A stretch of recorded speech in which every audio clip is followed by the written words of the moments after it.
ओम शांति। आज तो बाबा की फ्राइडे की मुरली है और सबसे पहली बात आज बाबा ने समझाई है कि हम सभी को ये समझना है कि हमारे दो फादर हैं। और दो फादर भी कैसे हैं? एक शरीर का फादर है यानी लौकिक पिता उसको कहते हैं, और एक आत्मा का फादर है जिसको पारलौकिक पिता कहते हैं।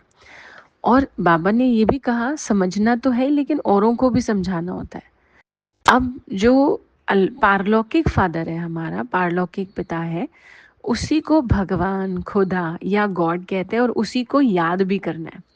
क्योंकि देखिए जो शरीर के पिता हैं वो तो उनको रोल मिला हुआ है ना, और इस जन्म में वो हैं और अगले में कौन होंगे पता नहीं। तो शरीर के फादर से आत्मा को प्राप्ति नहीं हो सकती है, ये बाबा ने समझाया होता है हमेशा।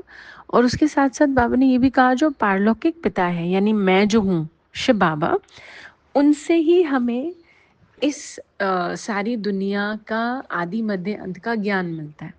अब इसको कैसे हम समझे? तो अब देखिए जैसे कई बार होता है ना कि हमसे कोई पूछता है भाई आपके फादर क्या करते हैं, तो हम क्या जवाब देते हैं? जो वो काम करते हैं वो हम बताते हैं कि वो क्या करते हैं।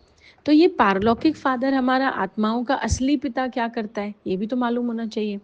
तो वो क्या करता है, बाबा ने दो बातें बताई आज मुरली में। एक, वो इस सृष्टि को नया बनाता है, जिसको हम ये कह सकते हैं कि वो स्वर्ग बनाते हैं और पतितों को पावन बनाते हैं। और ये नॉलेज वो हमें देते हैं कि मैं क्या करता हूँ। एक फादर ही तो बताएगा ना कि क्या करता हूँ मैं। तो अब जो इस सृष्टि को नया बनाते हैं, जिसको हम कहें स्वर्ग बना देते हैं, जहाँ हर एक आत्मा में विकार खत्म होकर सारे गुण भर जाते हैं और सब एक दूसरे के लिए बहुत अच्छे हो जाते हैं। तो हमारा जो पारलौकिक पिता है वो नई दुनिया को बनाता है। अब उस नई दुनिया को बनाने का वो हमें ज्ञान देता है कि मैं कैसे बनाता हूँ। एक-एक आत्मा पर मेहनत करके एक-एक आत्मा को परिवर्तन करता हूँ, ताकि फिर उनको सिलेक्टिव सोल्स को, चुनी हुई आत्माओं को मैं उस दुनिया में रहा सकूँ। तो इतना बड़ा प्रोजेक्ट है हमारे पारलौकिक फादर का, तो वो हमें याद रहना चाहिए। अब जैसे किसी के फादर बिल्डर हो, तो वो अपना हिस्सा लेते हैं ना उसमें भी।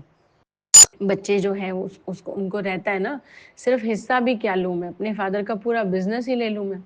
तो बाबा भी हमसे यही उम्मीद रखते हैं कि आपका फादर भी सिर्फ बिल्डर नहीं है, पर पूरी दुनिया बनाने वाले हैं। बिल्डर तो होगा, एक सोसाइटी बनाएगा, पर यहाँ परमात्मा तो पूरी दुनिया को ही नया बना रहे हैं। तो उसमें बाबा हम बच्चों से ये चाहते हैं कि हम भी वो पूरा का पूरा प्रोजेक्ट संभालें, और इस नॉलेज को ध्यान में रखते हुए हम औरों के साथ कैसे रहना है, अपने आप के साथ कैसे रहना है, वो ध्यान रखें।